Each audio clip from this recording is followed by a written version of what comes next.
If you are laid off, you can say, oh, if I don't have enough saved retirement, I'll get a new job. But at that point, people experience ageism. Whether or not it's illegal doesn't stop it from happening. And then a lot of times people are forced to take lower paying jobs or jobs with worse benefits.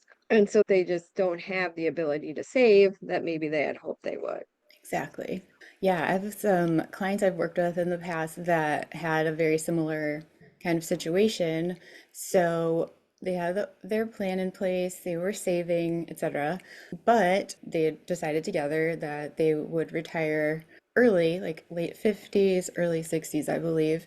And that was partially because they were burnt out at their job and partially because they were taking care of their elderly mother who was in their 90s. So it made sense. And then the other spouse would be able to keep working for another 10 years or so. But 2 years into this plan, the other spouse who was supposed to be working got laid off, more so forced into an early retirement.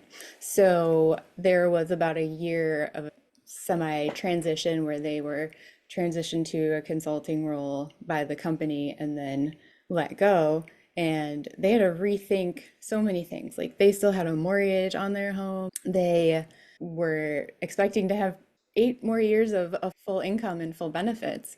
So that really threw a wrench into things. And they're doing all right, but it was a difficult time for them. I believe they got some certifications and some kind of processes. I can't remember off the top of my head, but in order to get another job, they were able to get a certification, which cost them money. And then when they were rehired by another firm, it was about half the amount of salary as they were receiving, probably even less than half.